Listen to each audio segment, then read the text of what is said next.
why he quit being a cop, so he can make money and sell guns. He's a registered federal firearms dealer. And they say right here they confiscated his firearms. And they say there's no charges and that they're just taking them, and that's the end of it. So we're going to work on getting him on. It says above, Sergeant David Peterson, a member of the Vermont State Police Bomb Squad, left to assist U.S. alcohol, tobacco, and firearms agents at the home of the individual below. The home in St. Jonesbury below. A basket of firearms sits on the porch. Oh, there's a bucket of them, and there was a couple dozen rifles. My God, that's horrible. What am I supposed to do? I mean, I've got granddaddy's firearms. I've got firearms my dad bought me when I was a kid and a teenager. Got the first 410 shotgun he bought me. I've got the guns. I mean, am I evil? I've got thousands and thousands of rounds of ammo. That's how you buy it inexpensively, so you can target shoot and protect yourself. I mean, I see this all the time. Every couple days, it's almost always the same type of headline. And it's in Maryland, Illinois, California, even Florida, Texas. I see it everywhere. Neighbors saw Mr. Johnson, Mr. Brown, in his garage with a firearm and called police. And it's always the same. In some cases, it's gunsmiths. You got the old guy's wife's in there watching TV or cooking dinner. It's almost always a veteran, no criminal record. He can skin a buck. He can run a trot line. They almost always live in some rural subdivision. It's always just that type of person. And it's always the same story. They're seen, I've interviewed many of them, they're seen in their garage cleaning a rifle or working on one for a neighbor. And somebody walks their dogs, they see some guns lined up there in the little workshop, and they call the cops. Cops come. They go ahead and arrest them. They go ahead and take their guns. And in some cases, they go to jail. They call it an arsenal. And then I go look up the state law. There's no law. And you're like, well, how do they go to jail? Well, how are people getting 5-year, 12-year sentences or charged life in prison in Illinois for videotaping police on the public street? How do they take children every day for not taking vaccines? There's no law. How did the U.S. government sterilize 500,000 plus people up until the mid-1980s? Under the eugenics courts. They're not real courts. I mean, they'll grab you off the street and cut your uterus out. Or lop your testicles off. People email me going, that's not what they did in sterilizations. Yes. Yes, they did it as medical experiments. They would have medical students come in generally from the 20s right through the 80s. I've interviewed the people. It's been all over the news. And they'll just lop it off. This is what America is, okay? Hardcore narcotics trafficking, gun dealing, child kidnapping, gangs of murderers that run the government. Right next to compartmentalized ATF, FBI, sheriff's deputies that are changing old ladies' tires and going to domestic disputes and going to horrible car wrecks and standing out in 110-degree heat, radar gunning people to raise money for the system. And you've got totally, generally blind, well-meaning, break their back for America cops right next to their bosses who are narcotics trafficking killers. And everything with the New World Order is about hoaxes, and it's about compartmentalization.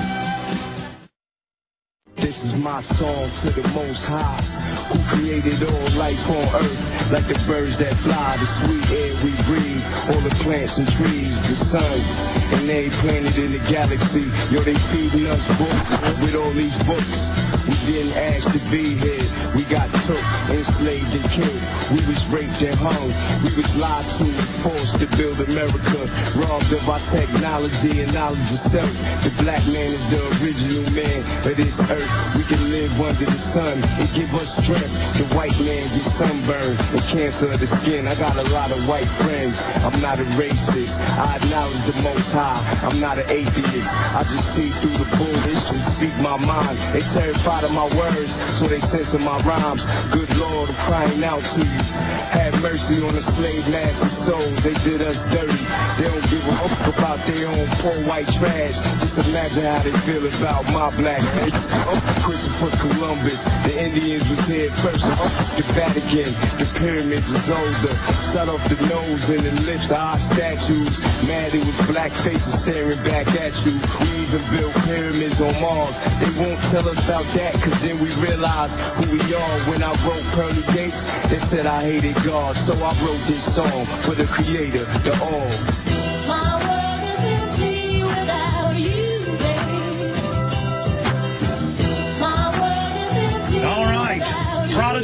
Mobb Deep is our guest for another 45 minutes or so. Then we're going to get a pop-in from Mike Adams on the police and the feds raiding folks selling mangoes, papayas, other evil things like raw milk cheese. And they got them on $120,000 bond each. Public store, again, to be technical, I bought food at another store this weekend, but my wife went to Whole Foods and got the raw milk cheese. It's our favorite. We've been buying it for a couple of years. Now that it's available, it tastes completely different. So are they going to raid Whole Foods here in Austin? I mean, this is incredible stuff, so that's coming up. Now, following this, where's the stock market right now? Because, guys, I know it's plunging as we speak. Dow plunges 350 points on total fear, and it's still dropping. The dollar's dropping. Gold has blasted up to, what is it, 1,680 something? Now, give me the latest on that. It's all moving up quick because they're globally devaluing the dollar. They're talking about tax increases and super Congress. This is a tax increase to devalue your money. And if you're wealthy, it's going to hurt you. If you're middle class, it's going to hurt you really bad. And if you're poor, you're in trouble. Because the wages aren't going up, but what you can buy with that money's going down. My grandma on her Social Security, she worked at a print shop till she was 70-something years old. And my grandma can't basically live without us helping her. Okay, think about it, ladies and gentlemen. Think about what's happening. This is bondage. This is bondage. The globalists are destroying the world economy, their carbon taxes, all of it. We're going to be breaking it down, going back to Prodigy of Mobb Deep, a legendary Grammy Award-winning rapper who goes right back to the start of all the big superstars we have today. He was getting into his awakening, and he started to, you got to the point of talking to folks selling books on the street. Please continue. Yeah, so there was this guy named Dr. York. You know, he had a community in Brooklyn called the Ansar Law community. And basically he had his people out in the street selling books and the Muslim oils and different things like that, like incense and stuff like that. So I used to stop at the table to pick up this coconut oil because I liked how it smelled, you know, because the girls liked it. So at the table, they would sell these books written by Dr. York. You know what I mean? And there was a book. The first books that I read were books on, like, the holidays. One book was about Christmas. One was about Easter. And it showed, like, the origin of these pagan, you know, evil holidays. So I picked it up, and I was like, what the hell is this? Because they had the Christmas book had the Santa Claus looking like Satan on the cover. I mean, they were just, like, strange. I never saw nothing like that before. You know, I was only like 16. So I picked up the book, and I started getting into it. And I started learning who Dr. York is and what he's about and the stuff that he teaches. And then I started reading a lot of his books.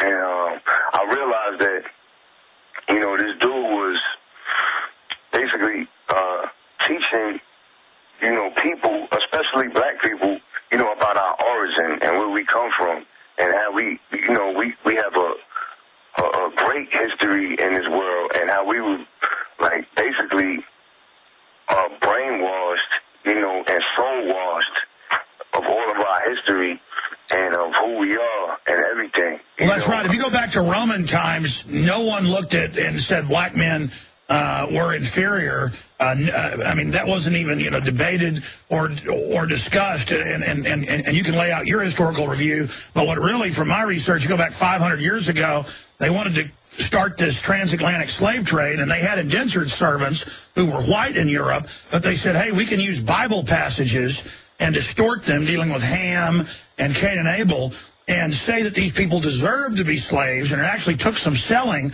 but because the sailors themselves from Europe were mainly pressed and slaves on the ships, if you actually research it, I mean, most of them were captured and put on the ships to run them. That's why there were so many people breaking off and becoming pirates. Then they sold that idea, and that really is an idea that didn't exist till, what, 500 years ago?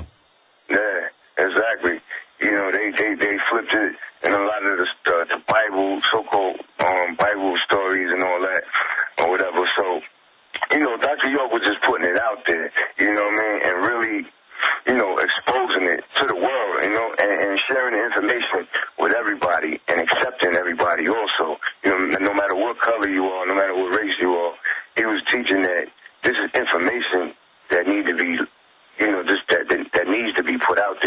actually learn, that can help save your soul. When did you start learning about the Illuminati? Because you told me you've seen the Obama deception, you know, the radio show. I said, well, what's your favorite clip? And you said the Bohemian Grove, the David Gergen situation. Yeah.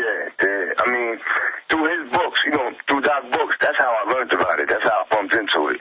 Because, you know, it all coincides with each other. You know what I mean? Once you start learning the origin of things and you start learning, you know, the background of things, what was going on, you're going to stumble on this word Illuminati, and you're going to stumble on, you know, the whole diabolical plan and the whole grand scheme of things of what's happening, you know what I mean? So that's how I bumped into it. And then, you know, later on, years down the line, you know, I started doing research to make, I'm like, this is too unbelievable.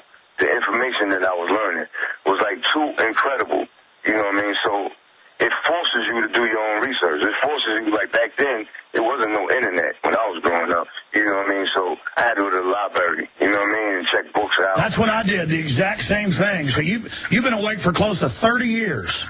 Yeah, I mean, I've been learning ever since I was like 16. I've been learning, doing research. So, you know, I'm 36 now, you know what I mean? So that's about, 20 years, you know what I mean? I've been really doing my research, you know what I mean, and studying this whole thing. You know, so I started in the libraries, finding old books and just passing around information that used to get passed around the street, like different VHS videotapes that a lot of the people that I knew in the street life, like a lot of my criminal friends, you know, they weren't all just just dumb criminals running around. A lot of them were very intelligent. You know what I mean? A lot of them... Well, that's the economy, like they say in The Godfather, that for 100 years they've been shipping the illegal contraband into those black neighborhoods to make that the zone where it was acceptable. So people say, oh, look, these people are criminals. Well, the point is that's the economy that was set up there by the system. Exactly. You know what I mean? Exactly. And it's a stereotypical thing that people look at us like, oh, whatever, he's just or whatever, you know what I mean? But anyway, a lot of my friends, you know what I mean, we would pass around information to each other, videotapes of like, I think it was called Illuminati 2000, it was this crazy show that we used to watch, and they had, I forget the guy's names on there. Anthony Hilder? Yeah, exactly, Anthony Hilder, and the other guy with the glasses, Ted Gunderson, he just died over the weekend. Oh, yeah? Yeah. Well, Jordan Maxwell. Oh, yeah. They used to be on those tapes a lot with Anthony Hilder. So we used to watch those. We used to pass them around, and this is how we got more into it. We like, damn, I started seeing these tapes. I'm like, hold up. This is the same thing that Dr. York was talking about. So the dots started connecting. You know what I mean? Then when the internet came around, I would research all the things that I was learning from Hilder, Maxwell, York, and from everybody. And then I bumped into your information, Alex Jones. And I'm like, wow, everybody is saying the same thing.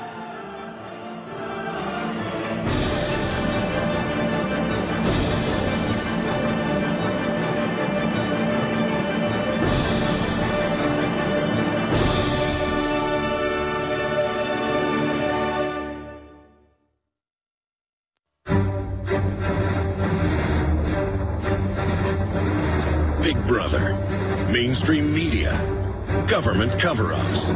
You want answers? Well, so does he. He's Alex Jones on the GCN Radio Network.